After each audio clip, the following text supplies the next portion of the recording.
मैदान जंग में आप सभी का स्वागत है। मैं हूं अमित पालित। दूसरे चरण की वोटिंग के बाद अब सियासी दलों के तमाम दिग्गज स्टार प्रचारक तीसरे चरण के प्रचार के लिए अपनी ताकत झोंक रहे हैं। आज प्रधानमंत्री मोदी गोवा और कोल्हापुर में ताबड़तोड़ जनसभाओं को संबोधित करने वाले हैं, तो केंद्रीय गृह मंत्री अमित शाह आज अपने गृह राज्य गुजरात में प्रचार की कमान संभालेंगे, जहां वो जनसभा के साथ साथ रोड शो भी करेंगे।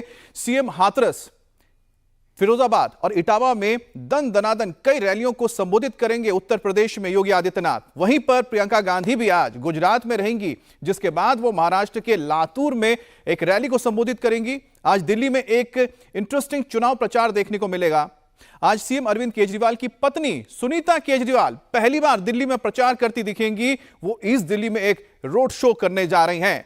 तो आज सुपर सैटरडे रहने वाला है कैंपेन्स का, रोड शोज का, जनसभाओं का। प्रधानमंत्री मोदी से लेकर अखिलेश यादव तक, सुनीता केजरीवाल से लेकर प्रियंका गांधी वाड्रा तक और अमित शाह से लेकर योगी आदित्यनाथ तक बड़े बड़े नाम, बड़े बड़े स्टार प्रचारक ताकत झोंकेंगे।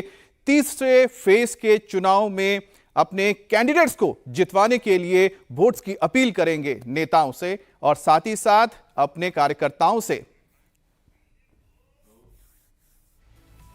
तो सीएम केजरीवाल की गिरफ्तारी के खिलाफ आप कार्यकर्ता आज ह्यूमन चेन बना रहे हैं।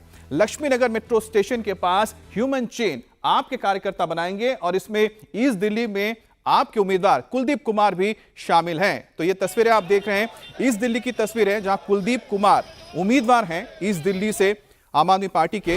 ह्यूमन चेन बनाकर अपने पार्टी के अध्यक्ष दिल्ली के मुख्यमंत्री अरविंद केजरीवाल के लिए ये लोगों के बीच पहुंचे हैं और इनका यही मानना है कि अरविंद केजरीवाल की जो गिरफ्तारी हुई है वो सही नहीं है और कहीं ना कहीं पॉलिटिकल वेंडेटा के तहत ही उनकी गिरफ्तारी हुई है। तो आम आदमी पार्टी की कोशिश है जनता तक इस बात को पहुंचाने की, एक नैरेटिव तैयार करने की कि अरविंद केजरीवाल दिल्ली के लोगों के लिए काम कर रहे थे, इसी वजह से बीजेपी ने उनके खिलाफ यह साजिश रची। हालांकि मामला कोर्ट में है और कोर्ट की ओर से लगातार मुंह खानी पड़ी है अरविंद केजरीवाल को। उनकी एक के बाद एक याचिकाएं खारिज हुई हैं और अब यह देखना है कि क्या जनता इस नैरेटिव को लेती है या फिर रिजेक्ट करती है।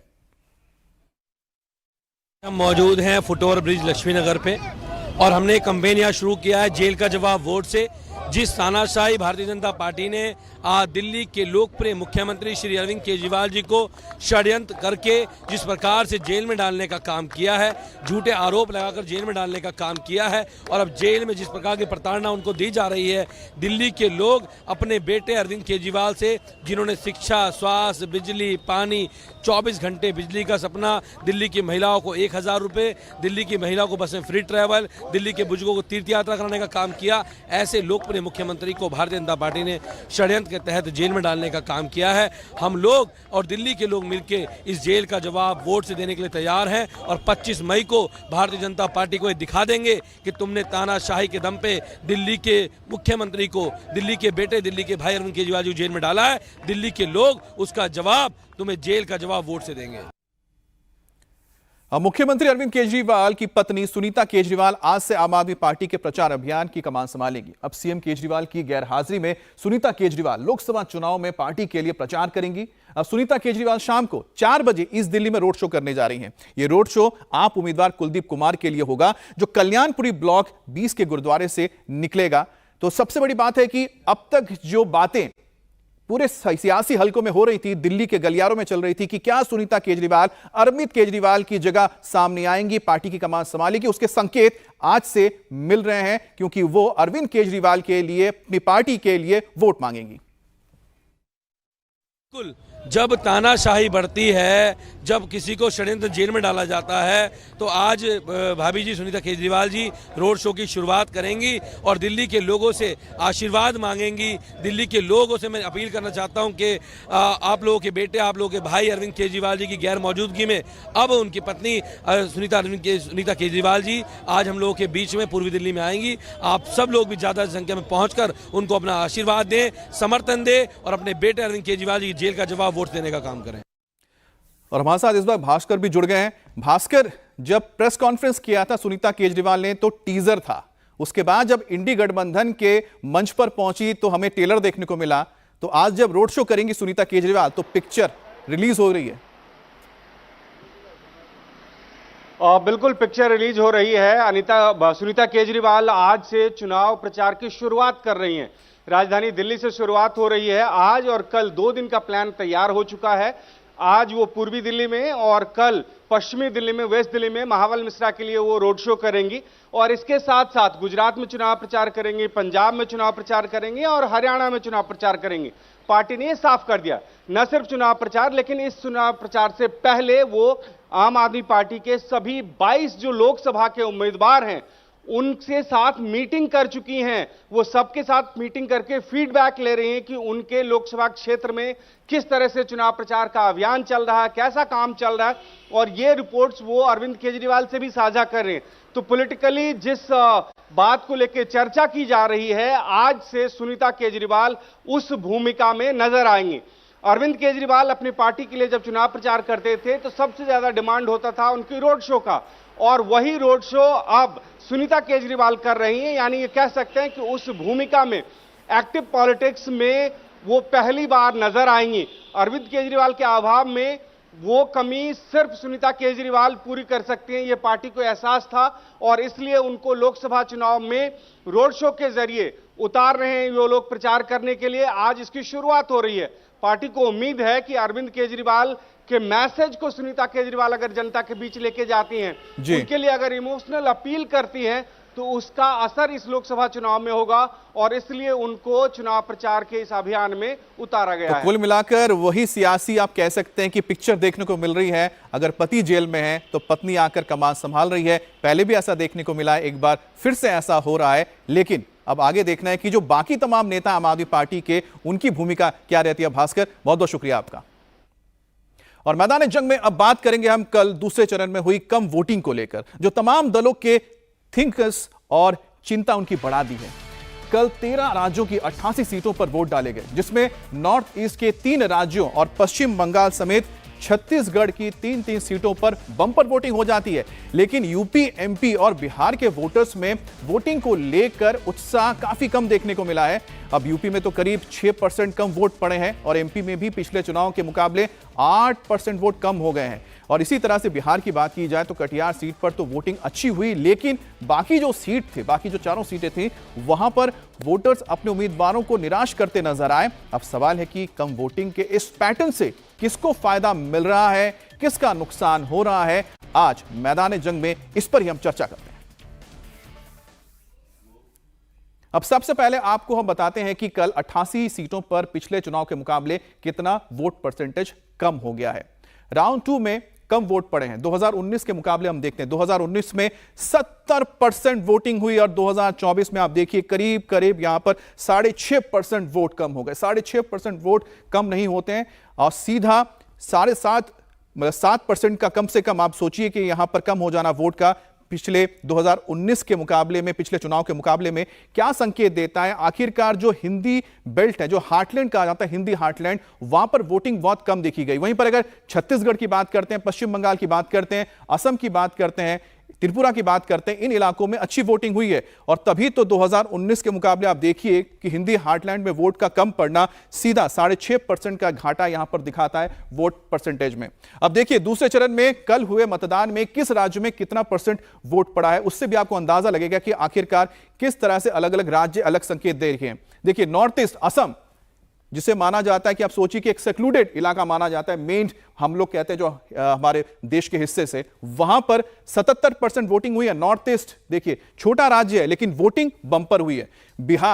बिहार में 57.44% वोटिंग हो रही है। वहीं पर छत्तीसगढ़ को देखिए, जो कि माना जाता है कि यहां पर आदिवासी क्षेत्र है, नक्सल प्रभावित है, वहां पर भी 74% वोट हुई है। 74% आप देख लीजिए, यहां पर ये फिगर्स बताते हैं 70% से ज्यादा। जम्मू कश्मीर में, जम्मू सीट के लिए कल वोटिंग हुई थी, 72% वोटिंग हुई है। 72.32%, 72.5% यहां पर वोटिंग हो गई है। वहीं पर कर्नाटका में 68.38% वोटिंग हुई है। अगर साउथ की बात की जा रही है तो साउथ में फिर भी 65% से ज्यादा रहा है, 65% से ज्यादा। वहीं केरल में देखिए 65% से ज्यादा है, 67.52% यहां पर वोटिंग हुई है केरल में। वहीं अगर हम आते हैं फिर मध्य प्रदेश, जो हम कहते हैं हिंदी हार्टलैंड जो है, यहां पर 58.26% हुआ है। और साथ ही महाराष्ट्र में देखिए 59.63% हुआ है, और वहीं पर मणिपुर में 78% है। मणिपुर जहां पर आप सोचिए कि हिंसा हुई थी इतनी, और राजस्थान में 64.7% वोटिंग हुई है। तो कुल मिलाकर देखा जाए जो हिंदी हार्टलैंड, यहां पर वोटिंग कम होने की वजह क्या है, इस पर भी आगे बात होगी। अब हम बात करते हैं एमपी की।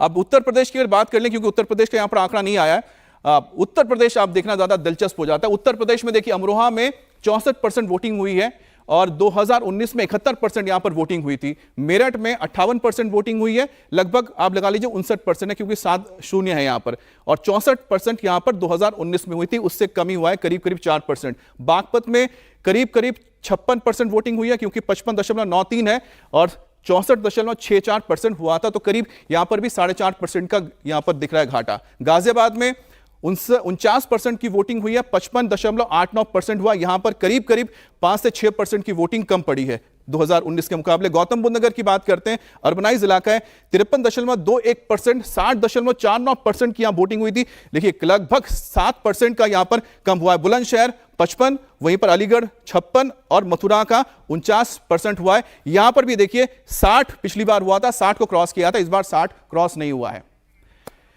और सीधा हम रुक करते हैं हमारे संवाददाता विशाल का। विशाल, अभी हम जो पूरा ग्राफ देख रहे थे उत्तर प्रदेश का, खास तौर पे उत्तर प्रदेश में 2019 के मुकाबले में देखा जाए तो मोटा मोटा एवरेज निकल के दिखता है कि 6 से 7% की वोटिंग कमी हुई है। आखिरकार लोगों के अंदर ये उत्साह कम क्यों नजर आ रहा है?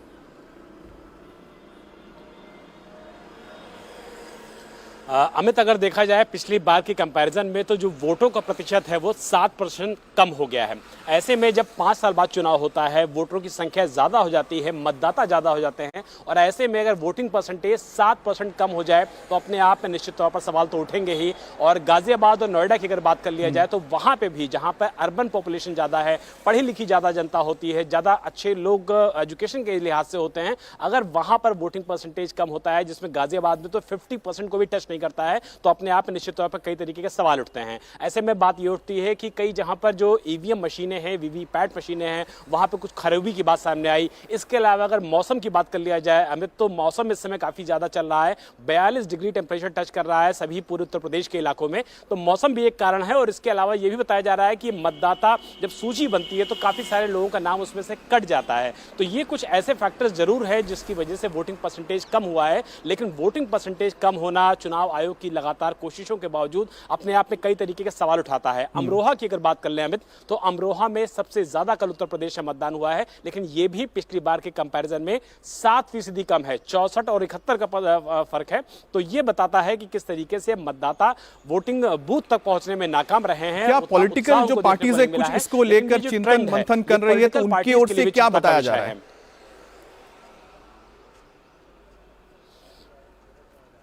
देखिए, बहुत इंटरेस्टिंग सवाल है अमित आपका कि पॉलिटिकल पार्टीज इसको किस तरीके से ले रही हैं। अगर हम आंकड़ों की ही बात कर लें तो 2014 में जब भारतीय जनता पार्टी सरकार में आई थी, प्रचंड बहुमत के साथ सरकार में आई थी, तो बम्पर वोट पड़े थे। यानी कि ये माना गया था कि 2009 में और 2014 में लोगों ने सरकार को बदलने के लिए वोट किया था, इसलिए बम्पर वोटिंग हुई थी। और इस में अगर मौजूदा समय की बात कर लिया जाए 2024 की, तो वोटिंग का परसेंटेज कम हो रहा है। तो बीजेपी इसको इस तरीके से भी देख रही है कि देखिए, लोगों का रुझान सरकार को बदलने में कतई नहीं है, लोगों को सरकार के साथ जाना चाहते हैं। यही वजह है कि जो बम्पर वोटिंग करके लोग अपनी मतदात का प्रयोग करते हैं सरकार को चेंज करने के लिए, वो कम से कम नजर नहीं आ रहा है। तो वही विपक्षी दल कह रहे हैं कि उत्तर प्रदेश की राजनीति में चूंकि मामला पूरी तरीके से जातियों में, धर्म में बटा होता है, तो हमारे जो मतदाता हैं वो वोट करने के लिए निकल रहे हैं। तो दोनों ही लोग अपनी अपनी पसंद की बातें कर रहे हैं, लेकिन 4 जून को साफ हो जाएगा जब इंडिया टीवी अपने दर्शकों को कुल मिलाकर तो लगातार इंडिया टीवी दर्शकों से यही अपील करता है कि आप निकलिए, वोट कीजिए। कल मैंने भी वोट किया, मैंने अपनी ड्यूटी पूरी की, ड्यूटी के बाद जाके मैंने वोट किया।